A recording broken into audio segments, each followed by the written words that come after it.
welcome back to this week's episode of Hormones, Metabolism, and You. I'm your host, Dr. Cassie Smith. I'm a functional medicine endocrinologist based out of Oklahoma City. Today I have two podcast guests, Kitty and Craig, who are co-founders of NuStrength, the RYM Method, and the Win a Lift program. I asked them to come on because Kitty has this really powerful way of talking to women in their 40s. She has been through a lot of what she calls fad diets in her life. She tells us about how she had a struggle with food. There's all sorts of different issues losing weight in her 30s and into her 40s. She has a very big following on Instagram, and I follow her, and I think she has a very empowering story. Her and her now husband, Craig, have developed this really cool app where they teach women how to actually reverse diet and how to become stronger. They've used a lot of really cool AI type material. I'm going to let them explain it to you to show women how strong they can actually be and how to rechange and reform their bodies. So Kitty's journey began with years of struggling through restrictive diets, intense cardio, and constant battles with her body image, leaving her feeling depleted and frustrated. She struggled with irregular, painful periods, broken sleep, digestive issues, low energy, and constant binge eating. Everything changed when she met Emma, the nutrition coach, co-founder with Kitty of Sautre, who introduced her to the principles of pro-metabolic eating, and Craig McDaniel, who was a sports nutritionist and recomp certification coach, who taught her the power of strength training and body recomposition. So her and Craig talked to me a lot and just went over some things, what women need to know about how to recomp their body, how to eat right, how to strength train, especially as we get into our 40s. Together, Kitty and Craig developed a unique system and an app that combines pro-metabolic nutrition, which we also talk about what is that, with strategic strength training and body recomposition. They've helped over 18,000 women over 40 ditch fad diets, lose weight, build muscle, and take back control of their health through their proven method, coaching programs, and supportive community. So I hope you guys enjoy this interview. I love their Australian accent, and I really love their heart to really help women understand why the diet culture is not the best place to be and how body recomposition can be so empowering. Thank you for joining us this week. I have two guests this week, as you guys can see. So I have Kitty and I have Craig. And I asked them to come on the podcast this week because I started following Kitty. When she starts talking, you guys will understand, my sister's from Australia. And so she's from Australia. She has that fun accent like my sister does. But she does a lot of posting about women in their 40s and just misconceptions around health, diet struggles, a lot of things like that. And so I found her content that was very resonating with me and with you guys. And so I asked her to come on and just kind of talk to us about some of the struggles she's gone through and different things she's helping people with. So thank you for coming on my podcast, you guys. Oh, thanks for having us. Pleasure. Yeah. Thank you. Do you want to briefly tell everyone a little bit about yourselves and how you guys work together? Just maybe give everyone a 3 or 4 minute synopsis, and then I have lots of questions for you. Yeah. So we're married. We've been together. We met and then basically after 6 months moved in and bought a business together, which is a bit crazy. It's because and I'm sure a lot of women who listen to your podcast can probably relate to this. I did every diet under the sun. I was the crazy dieter, keto, fasting, shake diets. I sold Isogenics for 12 months, paid for my boob job. I've had fake boobs, then I've had them out. Fasting, just crazy shit. I remember Craig likes this one. I ate tuna and apples once for 12 weeks straight. Just crazy. Took that drug where it makes you... That's the best diet ever. The one that I've heard.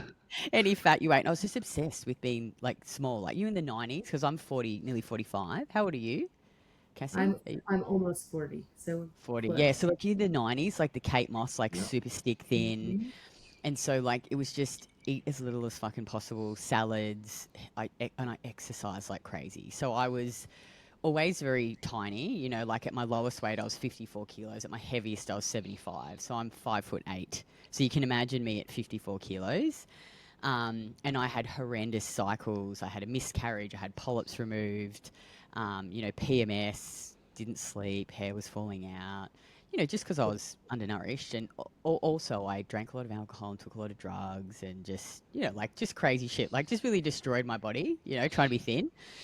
And then I got divorced and I met Craig. And so Craig's background is he's a sports nutritionist and recomp certified coach, so specializes in body recomposition. And I was just out one night on a bender because I just got divorced, of course, and was taking heaps of drugs and drinking, and and I met Craig, and She was high yeah, as a kite. yeah, this is like this is like, I don't know, 13 years ago or something. 13 years ago. Yeah. Yeah. And we ended up sleeping together the first night, which I was really mad at myself about because I was trying to, not just sleep with men on the first date. And I was like, no, this is just going to go nowhere. You broke the cardinal rule in this book that I'd read about dating men. Anyway, he did call me. And then, yeah, within 6 months, we had opened a gym because at the same time, I'd also come across my business partner in Saturday. So we've got a skincare and supplement company as well. So basically that aligns with our nutrition approach, so the pro-metabolic nutrition approach. And we've created a line of skincare that is just made with saturated fats, like no vegetable oils, no endocrine disruptors. And anyway, I worked with her for I don't know how long, maybe 12 weeks, 14 weeks, because then she went on maternity leave. And she basically flipped everything I knew about nutrition on its head. So she's like, drink orange juice and eat sugar and eat carbohydrates and, all of these foods that I'd avoided for so long. And at the same time, Craig really taught me how to strength train, like properly strength train. So I fell in love with strength training, started competing in powerlifting, started eating all of this nourishing, delicious food. And when I thought about it, it was really just the foods our grandparents used to eat. So like organ meats and liver and oysters and fresh milk and dairy and cheese and just, all the foods that the fitness industry tells you that you shouldn't be eating because they're inflammatory and you shouldn't eat carbs. And like within 6 months, my periods had become regular and pain-free. I was sleeping through the night. I put on heaps of muscle. I stopped binge eating. I had way more energy. And yeah, Craig and I were like, fucking, we need to open a gym. So we opened a gym, and that's where we really developed our methodology. So the Rebuild Your Metabolism method. And we did that for, how many years did we do that for? 3 years? 3 years, yep. 3 years, yeah. And then we were like, okay, do we open more gyms? Or do we create an online program? So that's when we decided to create an online program specifically to help women like me. So women who have done a lot of restrictive diets, who have metabolic health issues, hormone issues, who want to like build a strong athletic body, but also want to feel good and sleep well. So naturally we just tended to attract women sort of 35 plus. Because when you're young, you can just do a lot of dumb shit and you can get away with it. And then you sort of hit 35, 40 and like, oh, fuck, like, I've got all these it just reveals all this dysfunction from the way that you've been living. And so, yeah, we just developed our online program. We've spent nearly $1 million building this app specifically for this program. I opened Saturday with MR. And yeah, that's like basically the story. So Craig heads up like the coaching. He's built the app, heads up our sales team, and I just do all the marketing, the operations, the admin. I do in coaching in our group, like calls and things, but that's sort of how we work together in our business. And we've got another company actually called the Pro-Metabolic Company, which is a supplement company, which is supplements specifically related to like our women who lift and train and metabolic health, which is pretty cool. So that only has one supplement at the moment, creatine, but new stuff coming. Sorry, that was a bit long-winded. It's just so much there, like that was a lot to unpack. So for my listeners, when she says 54 kilos, it's 118 pounds. So she's been from 118 pounds to 165 pounds at 5'8". So you were pretty lean. And I grew up in that era too. And it's very similar. We have very similar backgrounds. So I grew up in that era as well in like the 80s, 90s, where you wanted to be stick thin. And so I went through this crazy time in life right after I got out of med school and residency where I decided I was going to go on like a bender and lose all this weight and be this big. And so stopped exercising, got down to like 110 pounds, looked like I was dying, was drinking excessively, just got a divorce, like basically you. And so I did that too. And then I was like, wow, everyone thinks I'm sick. I don't look well. I don't feel well. Something needs to change. And so similar to you, I was like, I got to start lifting weights or doing something, and now I like try so hard to put on muscle, right? As you get older, it's so hard. Like you're right. You hit 35. Like when I was 30, got stick thin. Then I still kind of acted like an idiot till I was about 35, but still looked pretty good. And then all of a sudden you wake up and you're like, what is this thing? Like, this muffin top thing. And then you're like starving yourself and you still have a muffin top. And you're like, this shit doesn't work anymore. And you don't have the willpower either that you had when you were 20. I'm not even drinking alcohol. Anyways. So it's true in the fact that a lot of my listeners understand this. Like, you hit a point in your life, a pivotal point where the things you used to do don't work. And then you really have to start relying on muscle and your Yeah, metabolism because you can't keep starving yourself. You completely, obliterated your adrenals like I did when you were totally. younger. And so you Mm. really have to go back to nourishing your body, feeding it, Yeah. refeeding it, things like that. And so I love that this was your story too. I actually had a coach who helped like me go through a refeeding cycle where I was eating like 12, 13, 1400 calories, got me all the way up to like 2600 calories. I was loving life and like getting muscle. And so I love what Yeah. you do. I think it's so important for people. And I really, really like that there are people out there saying this, right? Because we lived in this culture of like diet, starve yourself. And so many people still live in this culture. I still have patients every day Totally. who are like, Every I day. eat 1500 calories and I'm not losing weight. I'm like, you don't say, because you're not sleeping and your body Yeah. thinks you're starving and your cortisol's high and you have no Yeah. muscle. And Yeah. Yeah. so Yeah. I love all of this. And so your guys' app and everything is kind of tailored around this to help people. And Craig, so tell me about, what is this body recomposition Yeah. Talk about the app, business Craig's. business that you're Like, so good at? Like, tell me about this. Yeah, so I think one of the biggest issues I found within the fitness industry is there's not enough detail around understanding where the person's currently at and where they ultimately want to be, and if that path actually makes sense for that particular person. Like, for example, we get women who come in who are 160 pounds and they're 5'10", 5'9", like average, and they're like, oh, I want to be 120 pounds. I'm like, yeah, it's very unlikely you're going to be that by the time we actually put on the appropriate amount of muscle to look like the version that you're likely envisaging in your head, which is this more athletic, toned up, physically capable version of yourself. So it's kind of realigning that. But the whole point of what we kind of do is go, right, we need to do a body composition assessment first, which is like understanding, like, okay, your current body weight is X, you've got X amount of body fat, and you've got X amount of lean body mass. We then need to work out what your goal body composition is. So what body weight is it going to be, what body fat percentage it's going to be, and how much lean body mass. And the way we determine this is very quite simple. It's the amount of calories you eat controls your body weight. Now, everyone knows this intuitively. You eat too much, your body weight goes up. You eat less to a point, your body weight comes down. Now, that part is affected by a few other things, hormones and gut health and stuff, which I'm sure we'll probably talk about. But essentially, there's still a calorie equation there for the most part, right? The amount of or the strength that you build in the gym is what's going to determine your muscle mass.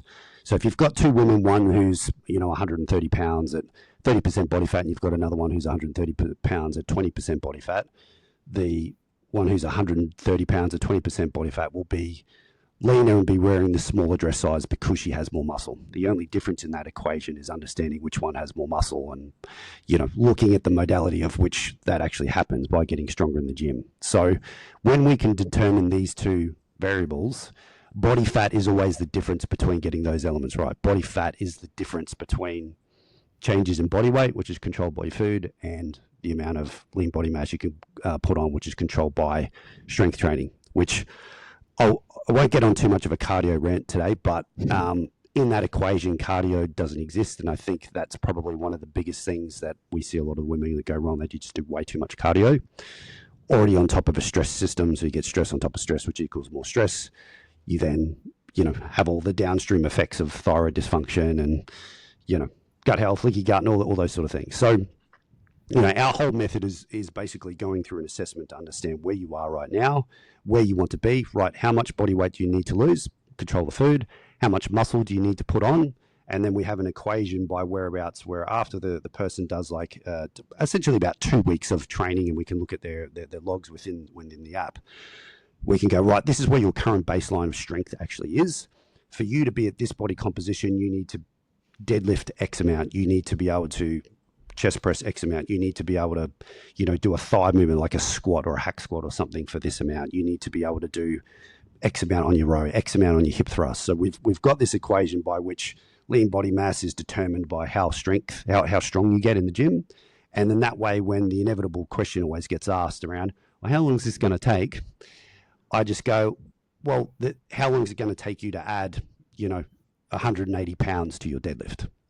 And you sort of see the deer in the headlights, and they're like, oh, it's going to take a long time. I'm like, yeah, that's that's probably right, but we can reverse engineer it and just go, do you reckon you could put a pound a week onto the bar for you to deadlift, continue to progressing that deadlift? And they'll go, yeah, I could do that. And I'm like, okay, cool. You now know more than 99% of fitness individuals, because you've just realized that you have a very simple equation in which to build the body you want, you have to get exponentially stronger. If we've determined exactly how strong you need to be, you reverse engineer, you work out how many weeks you need to before you get there. So the whole point of the app and what we've designed is essentially to to remove all of the white noise that comes with, you should be training like this, you should be doing fast, you should be doing this, you should be doing that. It's just like, we test and measure. We set the body composition, we set the goal body composition, we set the strength goals, and we start working towards that goal. Client does their check-in every week. We then look at all of the metrics. So, their body fat percentage, their lean body mass, all their measurements, their nutrition compliance. We've got the full food tracker in there, which is basically just like MyFitnessPal. It works exactly the same way. All of the subjective measures, so stress, energy, mood, sleep, digestion, weather, and the menstrual cycle, any symptoms are getting around with that. And then also the temperature and pulse, which is, our biggest objective metric when it comes to assessing metabolism in general. And then we'll have, some other tests around depending on, gut health and a few things like that we'll utilize. But it's essentially just trying to create what's been made a very overcomplicated process into a very simple, logical, results or outcome driven, process. It's interesting. Like, I was on a call, because I do a group call once a week in our group coaching program. There's like 10 women on there. And one of the ladies got on and she's like telling me she joined our program because she was sleeping 3 hours a night for 5 fucking years because she was doing like low carb. And she said, 2 weeks into your program, I slept through 8 hours. I literally woke up and cried. And she's like, I'm just eating so many more carbs. Like, I've learned how to do the food prep. She's like, once you actually go through this process, you realize all of the bullshit out there is just bullshit. Like, it's actually not that difficult. Like, eat enough, include all the nourishing foods, get some sunlight, get strong, get enough sleep. And then we do work. We have specific supplementation protocols we do with people, but based on what they need. Not like every woman needs every supplement. So yeah, it just is quite incredible, because once you can show them the physical data and show them that their body is changing, because so many of them too are so stuck in this, like, I just need to lose weight. I just need to lose weight. And this is another example. A lady on our call yesterday, she came in with adrenal fatigue. She's like 75 kilos and 5 foot. She's pretty tall, taller than me. And I was looking at her data. You're 5'8" for people listening. 5'8", yeah. So she's like 5'10" or something, like pretty tall, 176 centimeters. And she's like, I just feel so much better, Kitty, like eating the carbs, and I've been prepping my food. And, I was just reminding her, listen, what we want you to do is eat at maintenance for a while and work on body recomposition, because we need to support your adrenals, improve your metabolic health, build your foundation of muscle, and then slowly recomp your body. And she's like, no, I know you're right. It's just, like, we're so stuck in this mindset of, fuck, we've got to lose weight. But because they can see the data every week, and when they check in, they're like, oh, I can see my muscle going up and my fat going down, and I can feel my body changing.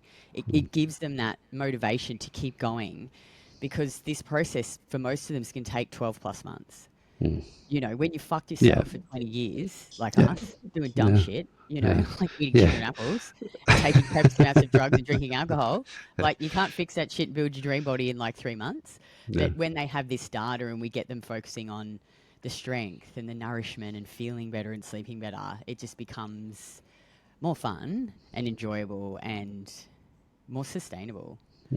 Yeah. Yeah, and I think, you guys, I was going to ask this question, but I know you guys said you helped over 18,000 women, and I would say, what is one of the most common myths women over 40 still believe about weight loss and health? You touched on one of them, Craig, which is cardio, right? We grew up in this era of cardio. I had a trainer who I fired recently, but I had a trainer who, like, he was a man, first of all. I should have known better, no offense, but sometimes men who... we're not all bad. Oh, geez, we're not all bad. No. But the first thing he said to me was, like, you have to do 30 minutes of fasted cardio every day, and I want you, like, dying. And I was like, okay, my adrenals are already shot. That's not a good idea. Well, you're never going to get skinny if you don't do 30 minutes of cardio. I was like, what is wrong with you? And so, okay, maybe he knows what he's talking about, right? Like, fine, you're the, I don't want people telling me how to be a doctor. So I did it for like 3 months and I felt like absolute garbage. Like whenever I would go to lift, I couldn't lift. I was just like, no, I'm gonna go back to walking because he had me like stair climbing until I was about to fall off the stair climber. I'm like, I walk, I like walking, I love walking in the morning, but like that whole like get up and just kill my adrenals didn't go well for me, like at all. I couldn't lift. And I was like, I want to make muscle. And so I actually got fatter and looked worse. And I was like, I'm paying you a lot of money to look like a dogo. So a dogo. Buy a trainer. And so now I've just been like walking in the morning and strength training again, doing some Pilates, and I'm starting to see some of my muscles come back. So, but what are some? Can I just add a little point in here? Because I get asked this question all the time. People think that we're like, oh, you guys are any cardio, and that's not the case. I am. No, because like I always say to women, in the context of body composition. Yeah, but a lot of women come in too. They're like already overwhelmed. Yeah. They're busy. They've got kids. They've got work, and we're like, people are like, you have to do sprints. You have to do zone 2 cardio. You have to walk. You have to strength train. So what we do is go, let's just what can you manage right now? 3 days a week of strength training, great. Can you walk? That's easy. Let's work on your nutrition, and then after that, once we've built that solid foundation and they're feeling good, because some of our clients do like to sprint. And they are healthy, but a lot of them don't. But then again, I also too, like I personally, I was having this argument with some chick on Instagram.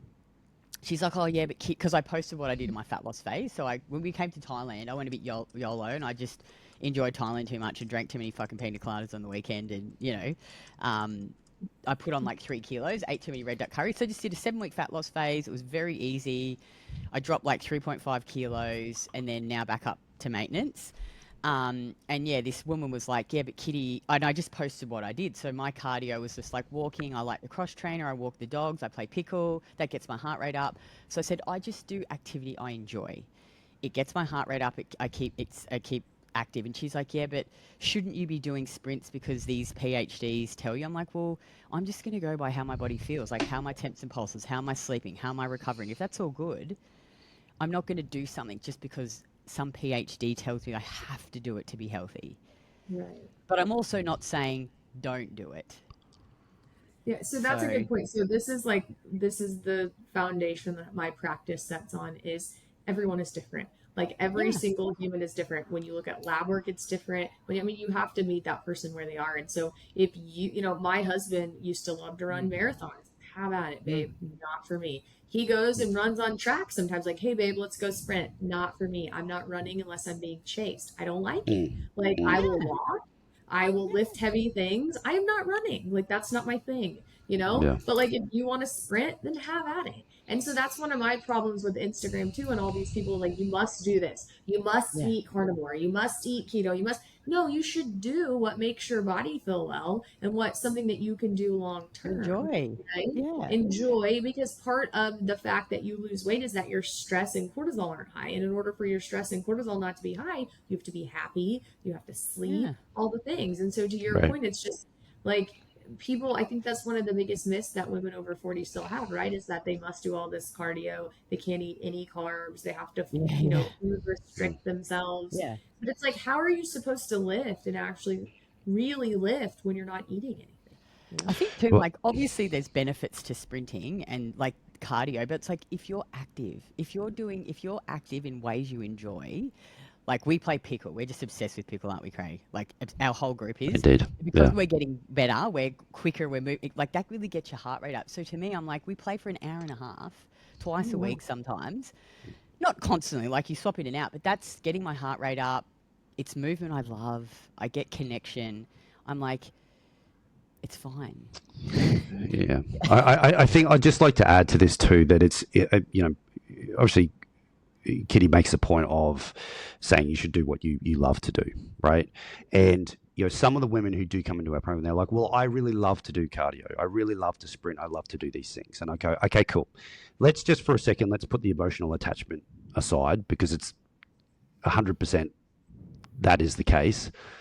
Let's talk about the goal body composition that you want. So when they say like, we will work this out, and it's just like, okay, they've got to gain, let's say 5 pounds of lean body mass. Okay, cool. Is the cardio that you're doing going to help you build that lean body mass? They all unequivocally say, well, no, I need to be lifting weights. And I go, okay, cool. So we've established that. We understand that how much you eat is going to determine your body weight. Yes, okay, cool. So cardio is a modality that's going to help with further energy expenditure throughout the day. But for every give me, there is a gotcha. If you're training to the level to actually genuinely put on the 5 pounds of lean body mass that we've determined, you're going to need to get exponentially stronger, which means the training that I'm going to get you to do needs to be getting pushed to the limit of your adaptive recoverable situation. Anything more than that is going to be detrimental. Now, there's not a single woman that comes into our program, I'm sure you, Dr. Cassie, deal with women like this. No one's living on an island, kid-free, stress-free, debt-free, and just, yeah, cool, you can go and do that stuff, right? Everyone's recovery ability or recovery cup is bigger or smaller depending on what's going on in life. But the vast majority of women, they've got kids, they've got a full-time job, they're managing finances, they're doing all of these things that ultimately, to get the body that they want, the thing that's going to take them further away from that, high intensity cardio or high endurance, even things like F45, which is probably the worst because they're doing, aerobic type stuff for 45, 60 minutes, multiple times per week. When you train to a level that creates enough stimulus to create an adaptation, you don't recover for free, right? You still need to eat and sleep and do all those things, but anything that's going to take away from that recovery process is always going to be a net negative.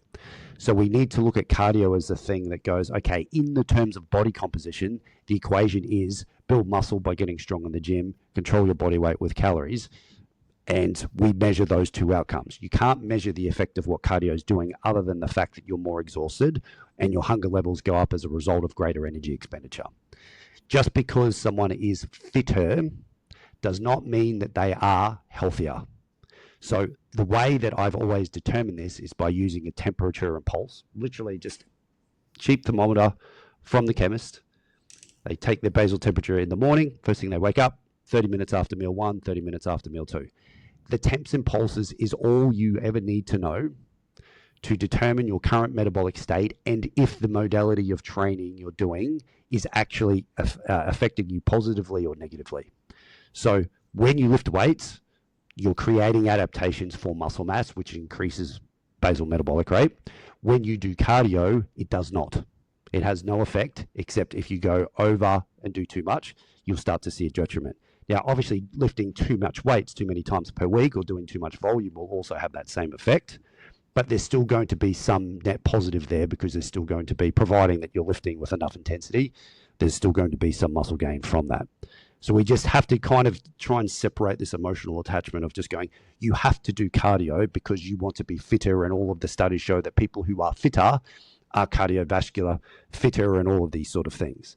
And I just go, cool, let's look and see what your temperature and pulse is. If your temperature is, under 97.4 on waking, then you have some sort of metabolic issue.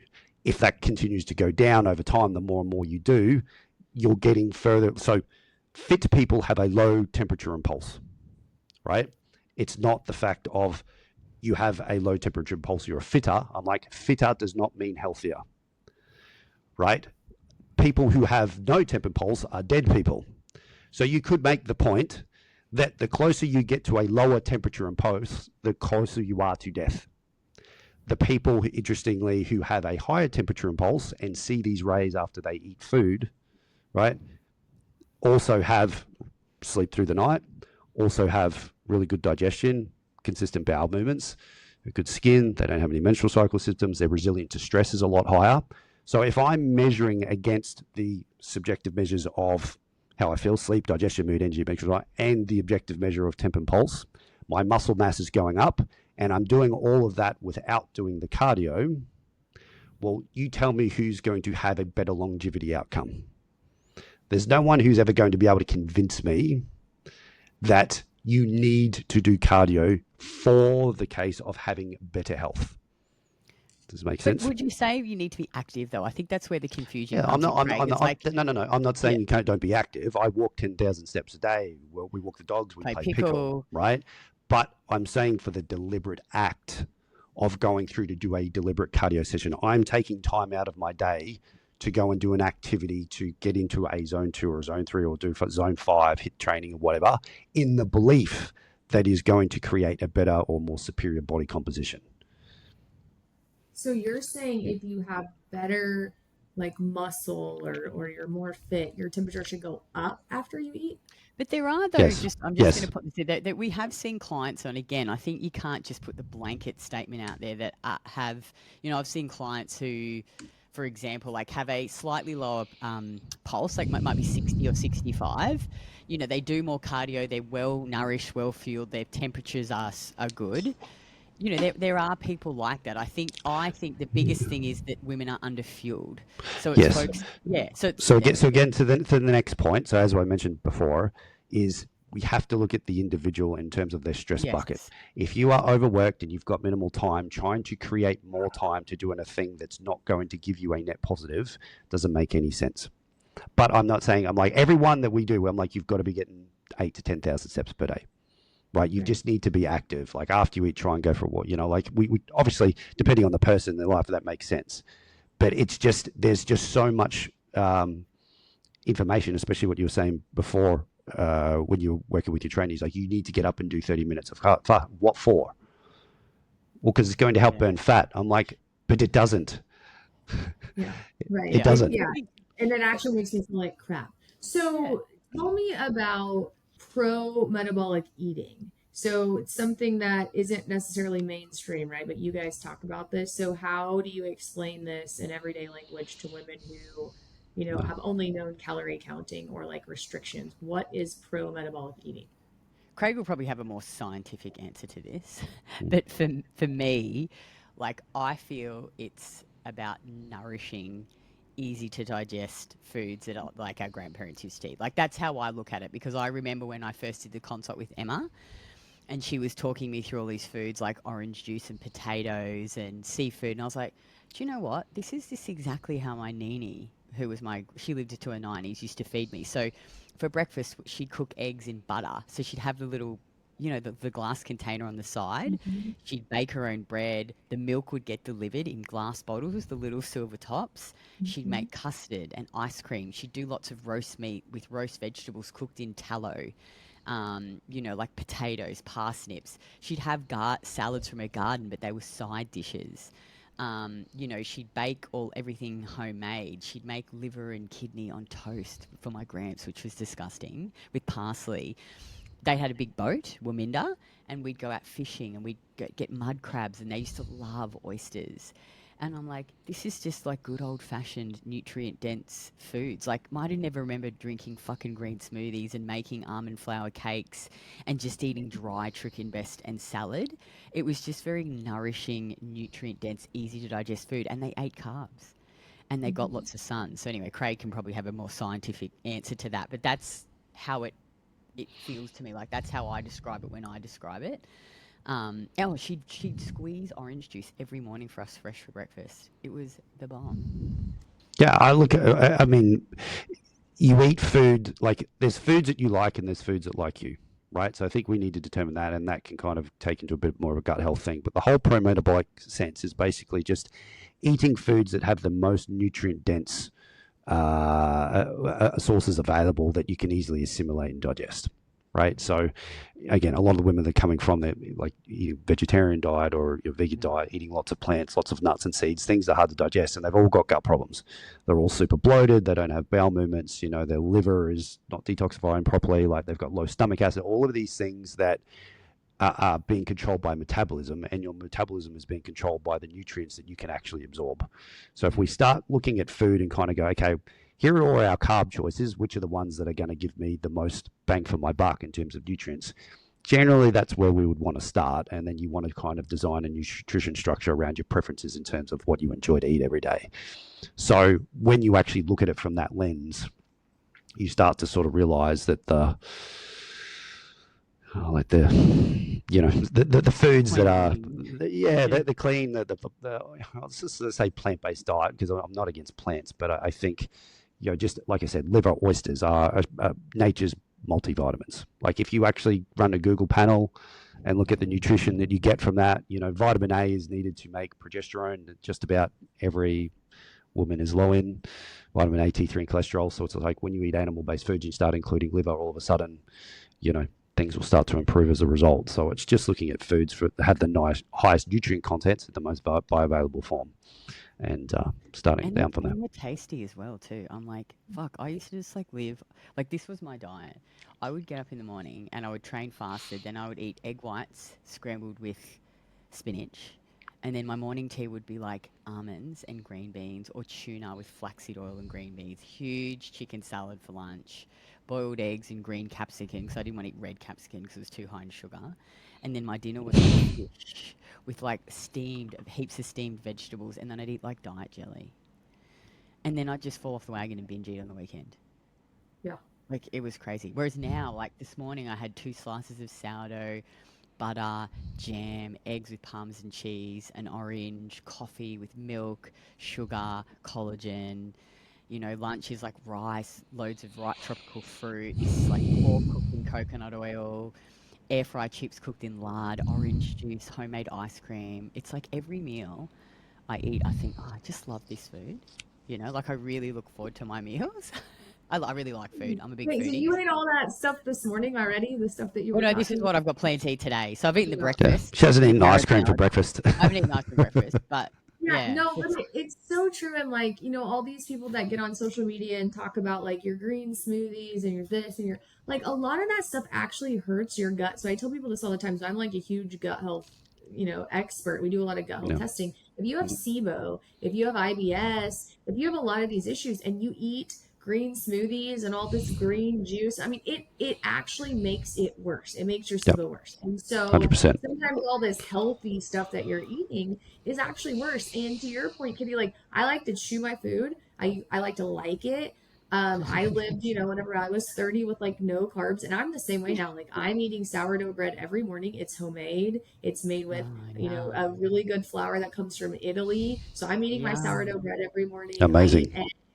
I eat Yeah. forbidden Butter. rice. I have this amazing recipe for this black rice that you slow cook with turmeric and almond milk and just like I eat so many carbs now, but to your point, like it's nourishing, it's good. I don't ever like last weekend I was traveling with my husband and we were, in a place where there was massive dessert everywhere, like all over the place. Everywhere we went had dessert. And my husband's like eating all the desserts and I'm like, I don't really want any because I'm eating all this good food and I'm full when I'm done, Used to when I starved myself and never ate carbs, I'm like, give me the cookies, give me the I chocolate. know. But And you when can't you're stop. when you're eating rice and you're eating good fats and you're eating, it's like Fruits and I potatoes don't and juice. through Yeah. all the things. Yeah. And to your point, it's like I remember when I grew up, my grandma used to make me all sorts of good stuff, and I was never hungry. And so it's interesting. But I do think that this pro-metabolic eating is something that obviously you can't eat excessive amounts of all this food and just Well, of like course, eat you have to track. Like Right. that's one of our things Right. too. Is where I feel like a lot of women go wrong when they come into this space. Is they're just like, oh, I can just eat all of this like milk and cheese and all of these foods and not track, and suddenly my metabolism's gonna like improve, and I'm just gonna like drop all this fat. I'm like, well, no, what you eat matters, but how much you eat matters, and this is exactly why we track it in the app because a lot of women they either undereat consistently, like that was like me, and I was tiny, or they undereat and then they binge and binge and binge, So it's sort of trying to get them to eat consistently what they need on a day-to-day basis, and balancing, eating enough protein, getting enough carbohydrates in, balancing the meals. And it's just, it literally blows, like this woman posted on her page, like, Kitty Blomfield, you're a fucking genius. Day 2 of eating the meals that you guys have suggested, balancing my blood sugar, and I have so much energy and I'm sleeping through the night. I just feel so nourished. It's like so basic. Yeah, and it just bringing back like the joy of eating to people too, right? Like you eat to live, you don't live to eat, and so it's just like when I want I to think I eat, live to eat, I yeah, I mean it's but just it's a good now. It's a good thing. Like I yeah, love cooking too. Like I always make Craig's. I was like, oh, you're the best cook. I'm not really the best cook. Craig's just easy to please, but I love creating like new delicious recipes and marinades and like all these yummy foods because I just think you can have both. Like you can be in good shape and be healthy, and you can eat all of these delicious foods. And once you learn about tracking and listening to your body, and you actually give yourself enough of the right foods, it doesn't become this like you know, like we can go out and I can just have one scoop of gelato. I don't need to eat the whole fucking tub because I've restricted myself all day and I want to binge. I can just enjoy one scoop of gelato because I know that every fucking day I get to eat delicious food I like. I ate ice. Last night my dessert was I make like salted caramel ice cream and chocolate and I mix it together and then I sprinkle granola on top and add milk.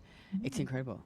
Well, and Yeah. not only that, but also like when you feel good and you exercise, like for me, when I exercise, I know like, well, I need these carbs. They're going to nourish my Yeah. muscles. They're going to, and so it's almost like a win-win because it's like, well, I exercise, so I get to eat my sourdough with my butter and, I put my eggs on it and I actually make Yeah. homemade apple butter and things like Oh, that. And yum. so it's like, well, I get to eat this because I also exercise and my body needs it, right? But it's also, to your point, like I think a lot of people eat a lot of crap that's Yeah. processed as opposed to making it Mhm. at home.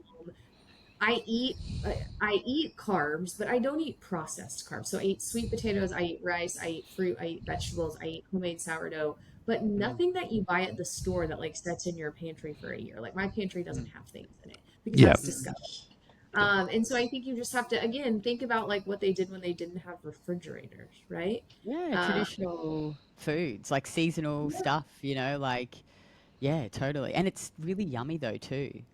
You know, like Hmm. we make homemade burgers with sourdough and like meat patties and Yeah. pickles and Gouda cheese and then air fried chips with the lard, you Yeah. know, with fresh juice, And coconut water. I think it's interesting too, like if you think about like whenever I was a kid or like even in my early 30s, when I would eat things like sandwiches and chips, like I used to love Cheetos. I used to make peanut butter and jelly sandwiches with Cheetos. So disgusting, but you could eat Cheetos. Like I remember literally sitting there and eating Cheetos and eating like almost an entire bag and being like, why am I not full? Like this is an insane amount of food, right?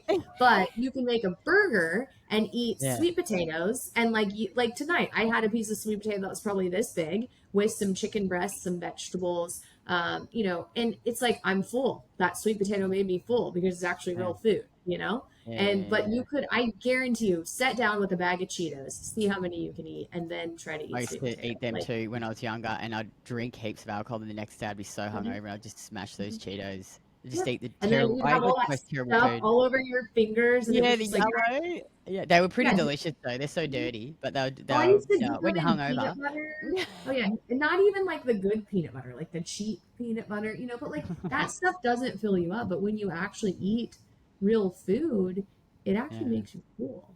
So it's just yeah, very yeah, different. So yeah. another question I want to ask you guys: how do you address this? So many women over 40 feel intimidated by lifting weights, right? So I have this all Mm. the time, like. What do you say to someone who says that they're going to get bulky if you make them start lifting all these weights, Craig? Like, oh, you want me to deadlift 200 pounds? I'm going to look like a man. What do you say to somebody like that? Well, Good luck. yeah, yeah. Well, I'm like, Craig's like, I've been trying to do that for the last 10 years. Tell me that. yeah, I mean, that's the point. It's just like, well, if you end up looking that way, come and tell me your secret, because all of Yeah. the women, all of the transformations you look at us, that they become, and use the word that they're like tiny, but like I use that example at the start. You've got one woman who's 130 pounds at 30%, the other woman who's 130 pounds at 20% body fat.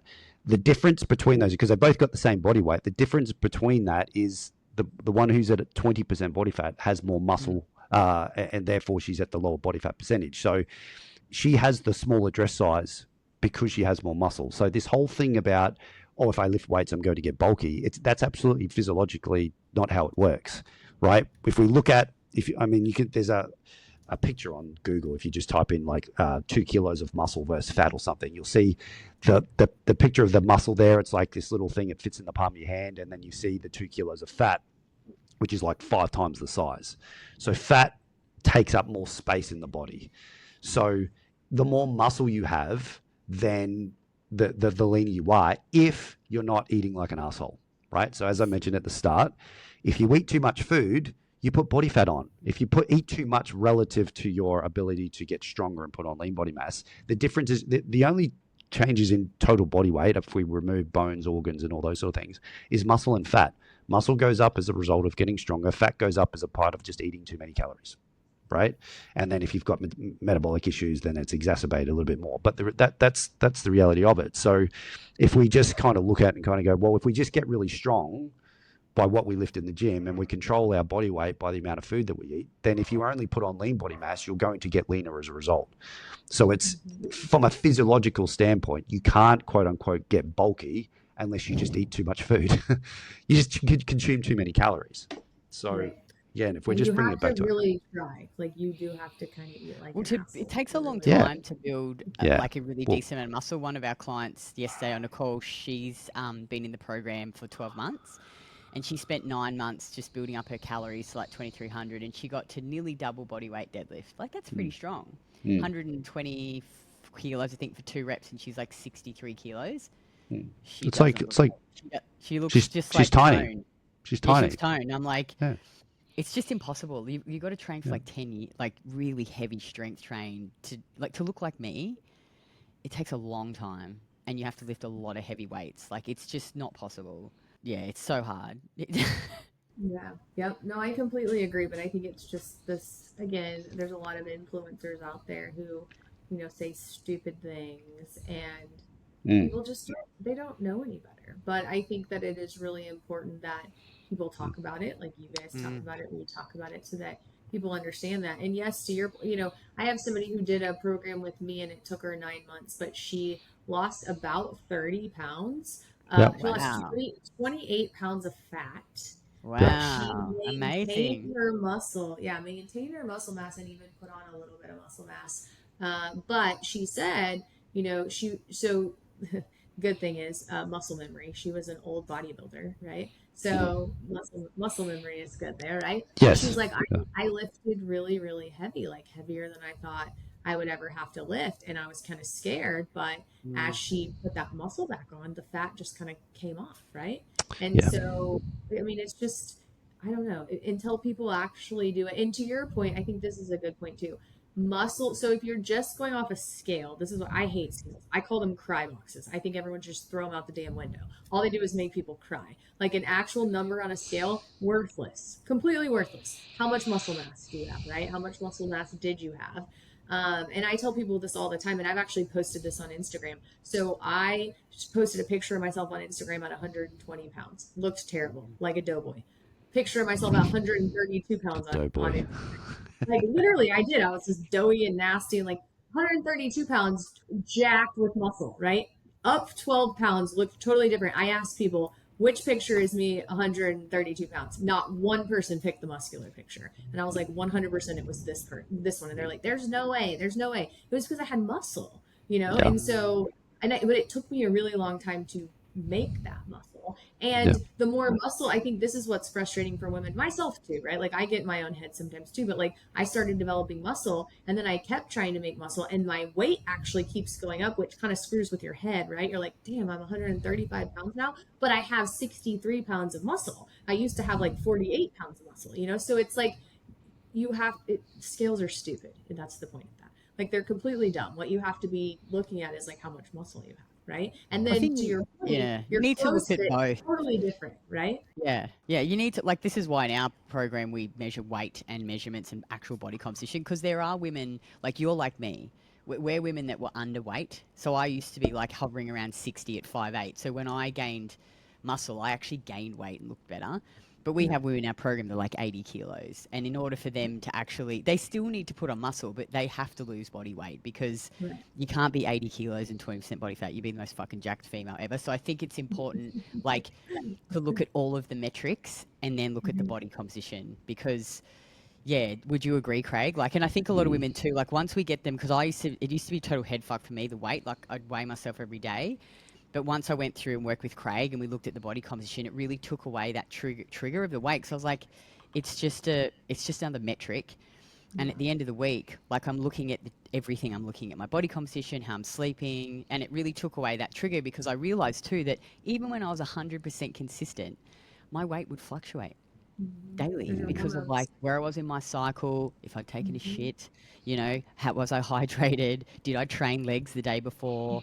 So I think the weight, disagree. I do think that the weight is important to look at, but as with all of the other metrics as well, I think. I really care about whether my pants fit or not. Like that's what True. makes me happy, True. right? But there's a lot of women like Cassie that Yeah, I are had to not go to like us, that they're something. bigger. They're like 80, 90 kilos. So for them, they have to lose weight. Like, but they Yeah. also have to build muscle. So they're recomping their body. Yeah, which I think Yeah. I think that's the Yeah. important distinction Yeah. is that they need to lose 20 kilos of body weight, but we want that Yeah. 20 kilos to be from fat, not Fat. muscle.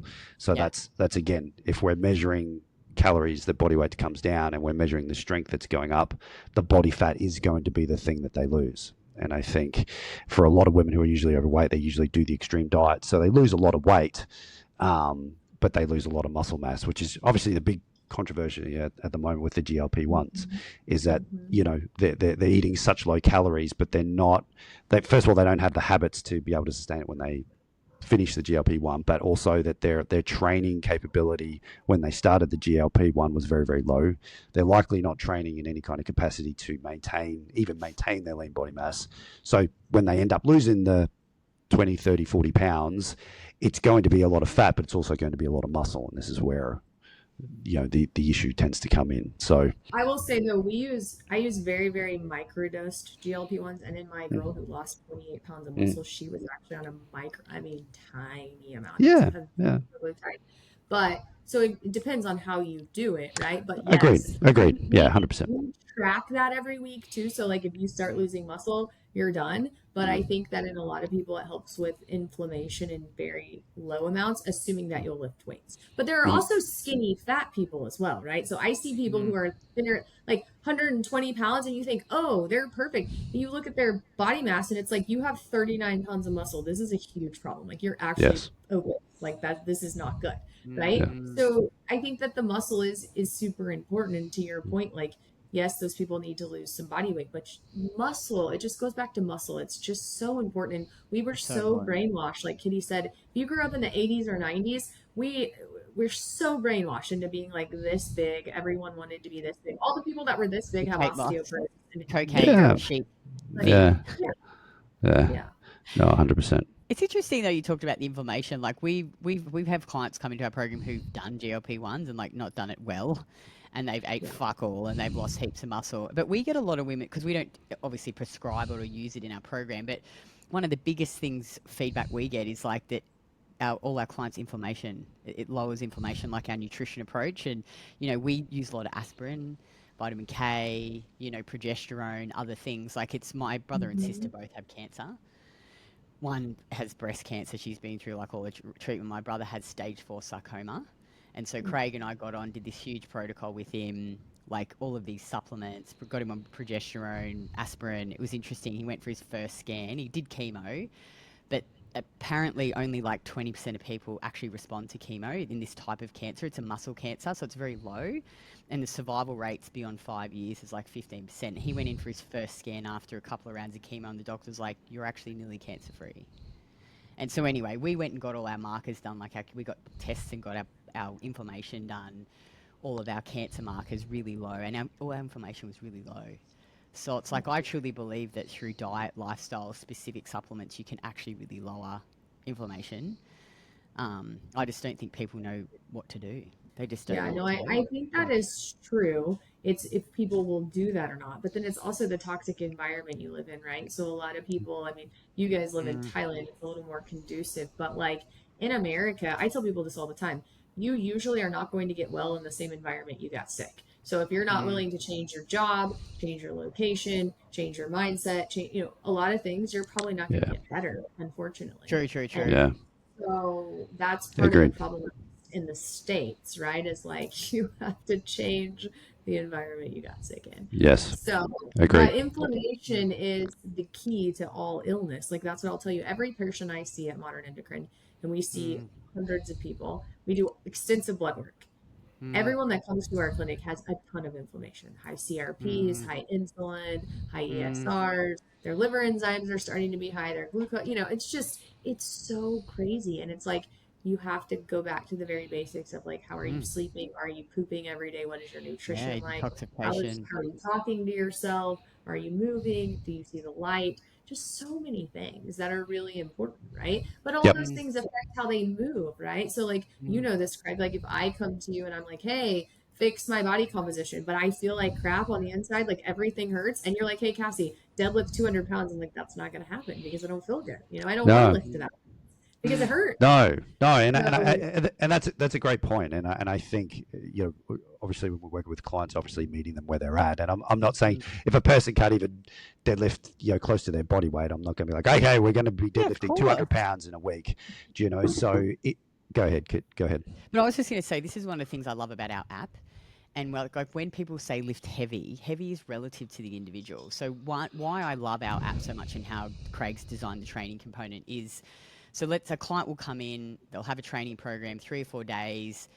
For every exercise in the first week, there's a detailed video tutorial. So let's say you got a leg press. So you're just going to pick a weight. Let's say you're a completely fucking new beginner. You've never lifted weights before. You might put 10 kilos on the leg press. You're going to do as many reps as you can with good form until you can't do any more. So let's say you get 10. You put that into the app. The app then calculates your 1RM and it bases your progression on what you did the week before. So it always meets you where you're at. So heavy, that's heavy to that woman. Doing 10 kilos to 10 reps on the leg press is heavy, but then it progresses her week to week based on where she's at. And it's amazing. Like, we get so many women come in and go, fuck, I've made more progress in your app in 3 months than I have in 5 years. Because one, I was doing like 3 sets of 10. I was never actually pushing the sets close to failure. My technique was shit. And so I think, if like women, we get a lot of women come in our program who've never lifted. I signed up this lady to our program like 6 months ago, and she was just adamant she wasn't going to go to the gym, but she really wanted to change her body composition. And I'm pretty like direct. I just said to her, you're just not going to get the result you want if you train at home with dumbbells. You can start with dumbbells, but you'll progress beyond them. So I said, I get it. I understand you're afraid, but can you just go and can you just try? And so she decided to do it. 6 months later, she gets on one of my calls, and I was like, how's everything going? She's like, you know what? I need to probably be a bit more consistent with my nutrition. She's like, I fucking love the gym. I love it. I love the app. You were right. I was a little bit scared when I first went in. I wasn't quite sure about the exercise. I just watched the videos, though, did what the app said. And then every week I just got a little bit stronger and a little bit stronger. And now I feel really, really confident. And I'm so much stronger than where I started at. And she'd never lifted weights in her life. So, again, it's not like when we say lift heavy, we don't mean every woman goes into the gym and deadlifts 100 kilos off the bat. You start where you're at, and then we progress you from there. And you would be amazed. That's got to be the goal down the road. Yeah. But down the road. As you start where you're at, and like you sort of said, if someone's really, really fucked, the thing is, it's training volume that I've found is the biggest issue. So for some clients who are really, really powerful, I get them to do a 1 split workout where it's like 1 push movement. So it might be a chest press machine, 1 pull movement, which is a lat pull down, like a dumbbell squat, and then maybe like a lying leg curl or something like that. Like literally like those 4 movements. They repeat that same thing 3 times per week or even 2 times a week. And we monitor them like with the temps and pulses, obviously really trying to do their food. And as they start to feel better and their recovery starts to improve, we start to increase the volume a little bit. But the reality is most people don't need to be doing more than, 6 to 8 sets per body part per week, and you can do that in 3 sessions per week, or some people prefer a 4-day split where they train the upper one day and lower another day. You really just don't need that much. Technique execution is a huge one because then you can express the strength that you're ultimately trying to get to in order to change your body composition. And when you do, I never program anything more than 2 sets for people. Like that's all the stimulus that they need. I put it back to like getting a suntan, right? If you're pale white, you don't go out and sit in the midday sun for half an hour because you just burn and then it just goes nowhere. Training's the same. You go out and smash yourself. You're so sore for so many days. You're tired. You feel like shit. You can't do anything. So it's just like we just start with a suntan. You might just go out for a couple of minutes. Right. And then you come back inside, let your body recover. You get a little bit more conditioned to that. And the next time you go out for 4 minutes and then you go to 6 minutes. So just slowly over time that tan will develop. It hasn't, created any issues. You haven't gotten sunburn or anything. And it just happens. Training is exactly the same. You just need enough stimulus to create an adaptation. And then you go home. And like you said, you do all the things. You get the sun. You start prioritizing sleep. You start prioritizing nutrient-dense foods. Have more sex. Do the things that are having more of a stress reduction. Yeah. You do yoga. You breathe. Yeah. Yes. Yeah. I love it. Yes, you do things that make you happy. That drop dopamine. Ideally, not more sex always more sex. Yeah. All the husbands we agree with you, Craig. We agree. We agree. Okay, so yeah, I think that that's all really good information, and I definitely want you to tell everyone. So, what is the name of your app? Like, how can people find it? We can definitely put it in the show notes. But what's the name of your app? So you can't just use our app on its own. We designed it to facilitate the coaching. So you can work with us. Like we have 3 ways you can work with us. We've got a challenge, Rebuild Your Metabolism 28-day challenge, which is a really good introduction to our method. Everything that we've talked about. We have group coaching program, which is a 12-month program. And then we've got our one-on-one coaching where you can work with a coach one-on-one. So it's all of this. It's all the same method. It's just that what's the level of support, coaching, and accountability that you want, if that makes sense. Okay. So we'll make sure that we link your stuff in the show notes so everyone can find it. I want to transition and ask you guys 3 questions. Don't overthink them. Very easy, like just quick answers. But what is one food that you think is most beneficial and why? Yep. Okay. Why liver? It's just one of the most nutrient-dense foods on the planet. Like Craig said, vitamin A, which is used to make your protective steroid hormones, copper, CoQ10, B vitamins. What else? Yeah. Vitamin A. What's the ratio? The ratio of Yeah. copper to zinc is really good. Yeah. Oh, look, you I mean, you can Eat it fresh. be hardcore and you can do what Liver King does and eat it raw, or you, Well, you which I can don't- buy our I don't Saturate liver capsules. I don't That's why we recommend that. made them. So Saturate, we made organic Australian freeze-dried beef liver capsules because a lot of our clients were like, oh, I just can't stomach the liver. So I take them every day. So I just say to women, like, get it in, how we can get it in, 100 grams a week, fresh. Sometimes I make beef liver pate, which is yummy. But mostly I just take the Saturate A+ organic liver capsules. Okay, I've Yeah. never had anyone say liver and you both said it at the same time. So I tried to eat Locked in. organ meat once and it was a lot for me. Just get the liver Yeah, capsules. it's all of the organ meats are really tough to eat. I mean, you can Yeah. fry them, you can do garlic and stuff, but even then, you're just like, oh god. But it's one of those things where the like I said, the nutrients, the amount of nutrients in the bioavailable form just outweighs just about anything. So I mean, to put it into ChatGPT and just compare it to, just normal red meat, or do it against eggs, you'll just see for the amount of what you get, it's just exponentially more. So liver and then oysters is a quick second. I'll get the Yeah. capsules. I can do anything for health. I'll get the capsules. Yeah. What is one thing that people can do for their health that's 100% free?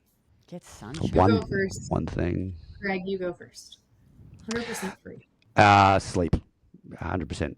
8 hours sleep. Yeah, I mean that's the low hanging fruit. That life is just going to be better if you just get more sleep. What about you, Kitty?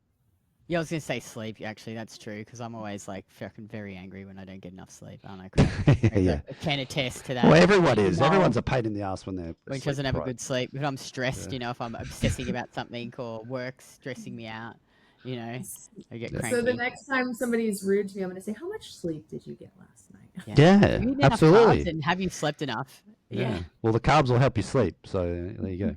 Did you eat enough carbs? Have you slept Yeah, enough? I reckon it's Yes, carbs exactly. and sleep. Exactly. Yeah. Have you had enough sex? And not enough sex. Yeah. Agreed. Yeah. Okay. And the last question I have for both of you is, what is one thing you wish you would have known about your health 20 years ago that you would have done differently? You go first, Kitty, because that way Craig can't steal yours. What would you have done differently about your health 20 years ago? Just because I think about like before I started doing all the diets and I just ate food and I didn't worry about my weight, so if I could go back and just not fall into the trap of the Kate Moss dieting and just keep just eating, like I just ate a balanced diet, and I never worried about my weight. So I think I would have just not got sucked into all the diets. But then saying that, then it's like if I didn't do all that stuff, I wouldn't have the business that I have now and be able to help all the women. It was part of my journey. But yeah, it would be just not getting sucked into all these crazy fucking diets. Okay. What about you, Craig? Yeah, it's a really good question. I think I think just eating enough of the right foods. It's not a particularly sexy answer, but again, I was when I was younger and I was wanting to get into training, I just followed the typical bodybuilding diet, which was protein powders, egg whites, nuts, lots of rice, and you just didn't eat fruit or anything particularly enjoyable. Yeah, and it's just, I think if you eat a variety of foods that you really enjoy that don't cause you any issues, and like I said, understanding things like liver and oysters. Like, it's just, I guess, probably just having a greater understanding of food, and what food is actually doing, and not buying into some marketing hype that's, oh, kale is like a superfood. I'm like, it's fucking not. It doesn't do anything. Yeah. Like, it's so overhyped bullshit, So that'd be it. It just hurts your stomach if you eat It too just much of it. 100%. Yeah, exactly. It causes more issues. Yeah, exactly. Okay, perfect. So I think both of those answers are wonderful. Hmm. So is there anywhere, so tell everyone where they can find you if they want to find you guys, work with you guys, to just social media. Do you have a website? Let everyone know. Yeah, I'd probably say just go to Instagram. So it's Kitty, KITTYBLOMFIELD. And if you click on the link in my bio, you can see our website, our podcast, our supplement companies. It's just all there. We've got a free group. We've got a podcast like you. So we will link all that in the show notes. Do you have any parting words, anything that you want listeners to maybe take away from this? I feel like women just need to stop doing the dumb diets. Like, you have to start realizing that improving your health and getting the body that you want, it's going to take you 12 months. A lot of women come into it because we're very much about empowerment and teaching them. So we teach them about macros. We teach them how to build their own meal plans, track their food, learn how to train. So we give them the skills and the knowledge so they can go and do this themselves. But a lot of women come in going, oh, I just want you to do everything for me. But I'm like, you have to take the time, slow down. This isn't a race. So if you take that time pressure off yourself, stop expecting quick results and start just being more curious about learning this stuff, I think it just becomes so much easier, and just, you've got to accept that it can't be quick. Yeah.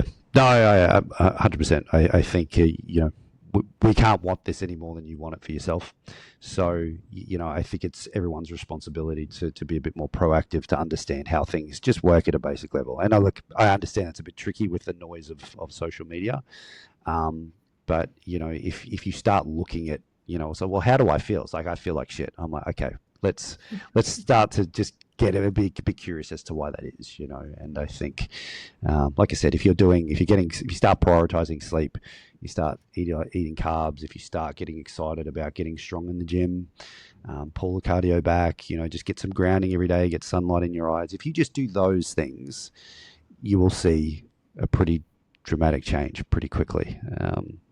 So, yeah. Well, thank you both for taking the time to come on our podcast. No worries. Thank you for having us. Yeah, we appreciate you. I hope you enjoyed this episode. I thought that it was very important to make sure that you hear from somebody other than me that fad diets are not the best way to lose weight, especially in our 40s, that we don't need to be so super restrictive, that we really just need to look at food as a way of life and making sure that we're nourishing our bodies and eating until we're full. I also like Craig and Kitty's perspective on how to recomp your body, how lifting heavy weight can be done as a woman, but maybe starting out where you are and developing a process to getting there, not over exercising, not an excessive amount of cardio. All these things I preach about, but I like for you guys to hear it from somebody else who's been on this journey and who has helped thousands of women. So if you liked this episode, please make sure that you share it with somebody that it could benefit. Please leave me a review wherever you get this podcast episode. Let me know that you like what we're doing. Follow me on social media. Let me know who you would like for me to interview or what you would like for me to talk about on the next episodes. If you haven't caught our Gut Health Accelerator live program, you definitely want to make sure and get on the list to know when our next one is. So beneficial in helping you connect the dots between symptoms and gut health. And Modern Endocrine is now licensed in 42 states. We would love for you to be a patient. For more information, check out our website. Have a wonderful week, and thank you so much for spending this hour learning about your health.